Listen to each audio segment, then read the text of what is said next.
ሰበር መረጃ ተሰምቷል። ፕሮፌሰር ብርሃኑ ነጋ ከኢዜማ ፓርቲ ሊቀመንበርነታቸው መነሳታቸው በዚህ ሰዓት የወጡ መረጃዎች እያሳዩ ይገኛሉ። ፕሮፌሰሩ ላለፉት ዓመታት ኢዜማን ሲመሩ እንደነበር ይታወቃል። ዛሬ ግን በተደረገ አስቸኳይ ስብሰባና ምርጫ ታዲያ እሳቸው መነሳታቸው ተሰምቷል። ታዲያ የኢዜማ አስቸኳይ ጠቅላላ ጉባኤ መሰረት ዛሬ የኢዜማ መሪ አቶ ኢዮብ መሳፍንት እንደሆኑ የተገለጸ ሲሆን እንደዚሁም ደግሞ ምክትላቸውም እዚህ ጋር የምትመለከቷቸው አቶ ንጋቱ ወልዴ የኢዜማ ምክትል መሪ ሆነው ተመርጠዋል ተብሏል። ጠቅላይ ሚኒስትር ቤንያሚን ኔታንያሁ ያላሰበው ነገር ከአሜሪካ ሳይገጥመው እንዳልቀረ መረጃዎች እየወጡ ይገኛሉ። የእስራኤሉ ጠቅላይ ሚኒስትርም ታዲያ ከዋይት ሃውስ ማብራሪያ እፈልጋለሁ የሚል ሐሳብን መስጠቱ ተዘግቧል። ምንድነው የሆነው ለሚለው የተለያዩ የመረጃ ምንጮች እንዳጋሩት ከሆነ ዋይት ሃውስ በቀጥታ ከኢራን ጋር ግንኙነት ጀምሮ የተኩስ አቁም ስምምነትና ጦርነቱን ለማቆም ሚስጥራዊ የተባለ ግንኙነት ጀምረዋል መባሉ ቤንያሚን ኔታንያሁ እንዳስቆጣቸውና ለዚህ ማብራሪያ ዋይት ሃውስ ወይም ደግሞ ዶናልድ ትራምፕ እንዲሰጧቸው እየፈለጉ እንደሆነ ተገልጿል። እዚህም ታዲያ የትራምፕ አስተዳደር ከኢራኖች ጋር እየተገናኘ ተኩስ ለማቆም ስምምነት አድርጓል ብለው የጠረጠሩት ቤንያሚን ኔታንያሁ ታዲያ አሁን ላይ ክላሪፊኬሽን ወይም ደግሞ ማብራሪያ እንዲሰጣቸው ጠይቀዋል ተብሏል። በዚህ ሰዓት ሁለት መረጃዎች ተሰምተዋል። የመጀመሪያው በኢራን ጥቃት በርካታ እስራኤላውያን ማለትም ወደ 2000 የሚጠጉ ጉዳት ደርሶባቸው በሆስፒታል ክትትል እያደረጉ እንደሚገኙ የእስራኤል የጤና ሚኒስትር መግለጹን መረጃዎች እየወጡ ይገኛሉ። እንዲሁም ደግሞ በእስራኤል መከላከያ ሚኒስትር ቃል አቀባይ እንደገለጸው ከሆነ አቡ አልቃሲም ባባያን በቅርቡ በኢራን ከፍተኛ የተባለውን ወታደራዊ ስልጣን ላይ መሾማቸው ይታወቃል። ታዲያ እነሱን ታርጌት አድርገው በፈጸሙ ጥቃት እኚህ አመራር መገደላቸው ነው የተገለጸው። የአሜሪካው ፕሬዝዳንት ዶናልድ ትራምፕ ዛሬ ደግሞ ለዘመናት ጓዳቸው የነበረችው የዘመናት አጋራቸው ወደ ዩናይትድ ኪንግደም ፊታቸውን አዙረዋል። እንደምትመለከቱትም በትሩዝ ገጻቸው ላይ ፖስት እንዳደረጉት ከሆነ ካሁን በኋላ በምንም አይነት ሁኔታ የዩኬ ወይም ደግሞ የእንግሊዝን እርዳታ አንፈልግም፣ የነሱ ኤርክራፍትንም መጠቀም አንፈልግም፣ ኦልሬዲ ጦርነቱን ካሸነፍን በኋላ እንላክላችሁ ማለት ምንድነው? ፕራይም ሚኒስተር ስታርመር ካሁን በኋላ ያንተን እገዛ አንፈልግም የሚል እንደምትመለከቱት ፖስትን በዚህ ሰዓት ላይ ፖስት አድርገዋል። አያቶላ አላሞል ሆዳ ይባላሉ። ከላይ የምትመለከቷቸው ሰውዬ ማለት ነው። በአሁኑ ሰዓት ላይ የኢራን ሱፕሪም ሊደር ደግሞ የኢራን ጠቅላይ ገዢ ለመሆን ተመርጠዋል እየተባለ የተወራ የሚገኝ የአያቶላ አሊ ካሜኒ ልጅ የሆነው እንትና ማን ነበረ ሙጅታባ ካሜኒ የተባለው ሰው እንግዲህ ባለፈው በትናንትናው ዕለት በነበረው እስራኤል ጥቃት ተጎድቷል የተባለ ሲወራ ነበርና ሞስት ላይክሊ ወር ደግሞ እሱ ነበር ስልጣኑን ይዛል ተብሎ የታሰበ የነበረው። በአሁኑ ሰዓት ላይ ግን እኛ ከላይ የምትመለከቷቸው ሰው የሆኗል ማለት ነው።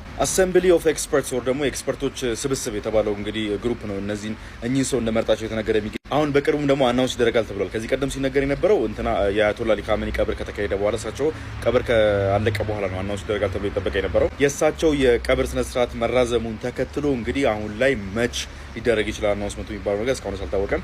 አናውንስመንት ሲደረግ አብረን እንመለከት ይሆናል ማለት ነው። መልካም ቀን። ቪዲዮዎችና ፎቶዎች እየወጡ ነው በእስራኤል ላይ የኢራን ሚሳይሎች ሲያልፉ የሚያሳዩ ማለት ነው። ደግሞ ሲያርፉ የምትመለከቱ እንግዲህ ከተወሰኑ ሰዓታት በፊት ሎንች የተደረጉ የኢራን ሚሳይሎች በቴልአቪቭ ላይ ደግሞ በእስራኤል ላይ ያረፉበት ቦታ ነው የምትመለከቱ እንዳለ ማለት ነው። ይሄኛውም እንደዛው እንደምትመለከቱት አንድ ቦታ ስትራይክ ተደርጓል። ከጀርባው መኪኖች ይታያሉ። ይሄ ሙሉ ቪዲዮ ነው። ቪዲዮ እንዳላሳያችሁ የሆነ ሰዎች ምናምን ግርግር ምናምን ስላለበት ቲክቶክ እንዳይዞ ብዬ ነው። ይሄም እንደዚሁ ጭስ ሲጨስበት የምትመለከቱ ቦታ እንደዚሁ የሚሳይል ያረፈበት ወር ደግሞ የኢራን ሚሳይል ያረፈበት ቦታ ነው። ይሄ ደግሞ some kind of warehouse ይመስላል ወር ደግሞ የሆነ አንድ ቦታ የመጋዘን ምናምን ይመስላል። እንደምትመለከቱት ቀዶ የገባበት ቦታ አለ። ዛሬ በድምሩ ከሰዓት ጀምሮ 3 ሚሳይሎች ተተኩሰዋል። ሁለቱ ኢንተርሴፕት የተደረጉ ሲሆን አንደኛው ወደ ክላስተር ደግሞ ብዛት ወዳላቸው ሚሳይሎች ተበትኖ ነበር። የሱ የተበተነው ነው ልክ አንተን ላይ ሲደርስ አትሞስፌሩ ሲገባ የተበተነው ነው። እንግዲህ እነዚህ ቦታዎችን ኢምፓክት አድርጎ ብዙ የተመቱ ቦታዎችን የተመለከት ነው ማለት ነው። እንዳልኳችሁ ይሄ ክላስተር የሚባለው ሚኒሽን ማለት ነው ልክ ወደ ተርሚናል ፌዙ ላይ የሚሳይል አሁን ተርሚናል ፌዝ የሚባል አለ። ከተኮሰ በኋላ ልክ አፕሮች በሚያደርግበት ሳለ ቦታውን ታርጌቱን ሊመታ ሲል ተርሚናል ፌዝ ነው የሚባለውና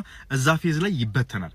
ከውስጡ ያሉ ብዙ እንትኖች ትንሽ የፈንጆች ፓርቲክሎች ይበተናሉ። it is very very hard to intercept ለማድረግ በጣም ከባድ ነው። እንዳልኳችሁ አንዴ ሲበተኑ 20 30 እስከ 80 ድረስ መያዝ ይችላሉ አንድ ሚሳይል ዋርሄድ ላይ ማለት ነው። እንግዲህ እስካሁን ድረስ ኢራን ሲጠቀም የምንመለከታቸው ዋርሄዶች ኤክስፕሎሲቭ ወር ደግሞ ይሄ የኮንቬንሽናል ኤክስፕሎሲቭ የያዙ እንትኖች ነበሩ ሚሳይሎች ነበሩ። ያሁኑ ሚሳይል ግን እንደተመለከትነው ልክ የሆነ ቦታ ልክ ተርሚናል ፌዝ ላይ አትሞስፌር ውስጥ ከገባ በኋላ ይበተናል።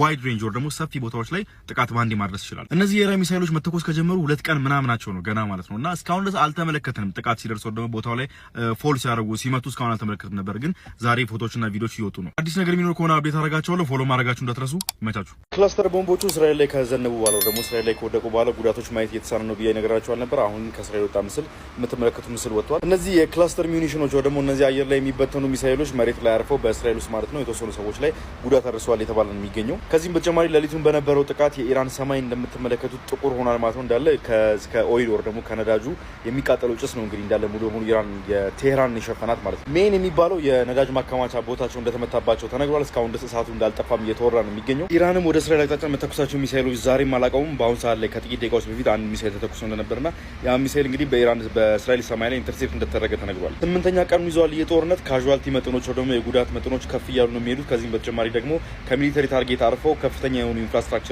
ደግሞ የልማት ቦታዎች ሳይቀር እየተመቱባቸው ነው የሚገኙ ሁለቱም ሀገሮች ማለት ነው። የኦይል የነዳጅ ማምረቻ ቦታዎቻቸው፣ ፖርቶቻቸው፣ ወደቦቻቸው ምናምን እየተመቱባቸው ነው። ከዚህም በተጨማሪ ሆቴሎች ሳይቀር እየተመቱ ነው የሚገኙት። ከፍ ወዳለ ኤስኬሌሽን ወር ደግሞ ከፍ ወዳለ መጋጋል እየሄደ ነው የሚገኘው ይህ ጦርነት። የእስራኤል ሚዲያዎች እንዳወጡት ከሆነ 6 ሰዎች እንደተጎዱና አንዱ ደግሞ በከፍተኛ ሁኔታ ወር ደግሞ ከባድ የሚባል ጉዳት እንደደረሰበት ተነግሯል። ቅድም ባሳያችሁ ጥቃት ማለት ነው። አዲስ መረጃዎች ሲወጡ አፕዴት ማድረግ እንቀጥላለሁ። ይመቻችሁ። መልካም ቀን። ዩናይትድ አረብ ኤምሬትስ ለመጀመሪያ ጊዜ ኢራን ላይ ጥቃቷን ሰነዘረች ተብሎ እንግዲህ የተወራ ነበረ ትዊተር ላይ ማለት ነው። ይህን ዜና ደግሞ ያሰራጨው የቻናል 12 የሚባለው የእስራኤል ቻናል 12 የሚባለው የእስራኤል ቻናል ነበርና ዩኤኢ ለመጀመሪያ ጊዜ ዩናይትድ አረብ ኤምሬትስ ለመጀመሪያ ጊዜ ኢራን ላይ ጥቃት ሰንዝራለች የሚል ነገር ያወራ። ከዚህ ቀደም በተለያዩ በነ ኳታር ላይ በነ ኩዌት ላይ እንደዚሁ ጥቃታቸውን ሰነዘሩ በማለት ብዙ መረጃዎች አወጣው።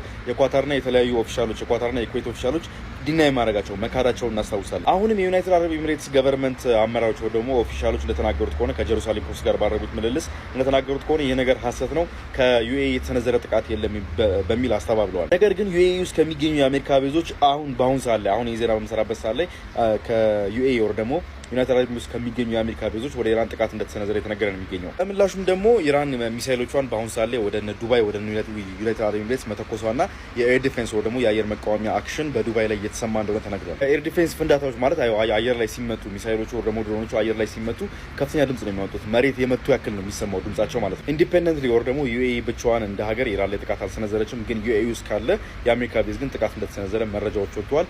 ለሱ ጥቃት ምላሽ ደግሞ ኢራን በአሁን ሰዓት ላይ ሚሳኤሎቿን እየተኮሰች የምትገኘው። እነዚህ ሚሳኤሎች ምን ያህል ካዡዋልቲዎች ያደርሳሉ፣ ምን ያህል ነገርስ ይፈጥራሉ የሚለውን አብረን የምንመለከት ይሆናል። ይመቻችሁ። መልካም ቀን። መረጃዎች አፕዴት አደርጋቸዋለሁ። ፕላስ ምልክቷን እንኳን 600 ሺህ ልንገባ ትንሽ ነው የቀረን ጋይዝ።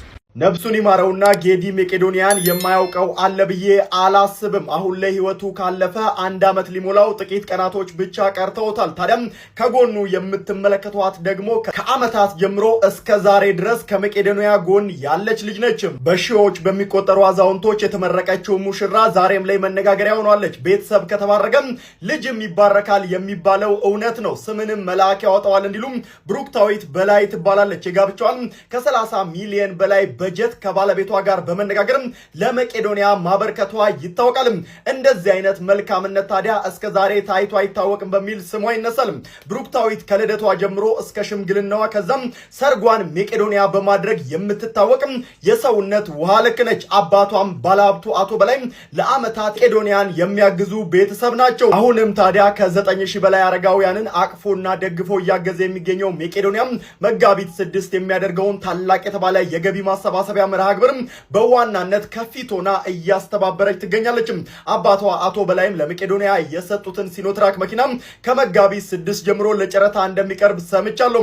አቶ በላይ ደበበ የሙሽሪት አባትም እንደተናገሩት ከሆነ መቄዶንያ የሁላችንም ቤት ነው፣ ልጆቻችን እዚህ ቦታ መተን ዝግጅቱን እንድናደርግ በማድረጋቸው እናመሰግናለን ብለው ልክ እንደዚህ ቤተሰብ ሁሉ ታዲያ ሁላችንም ከመጋቢት 6 ምሽት 12 ሰዓት ጀምሮ በመቄዶንያ የዩቲዩብ ቻናል ላይ በመገኘት የበኩላችንን እንድናደርግ ጥሪ ቀርቦልናል።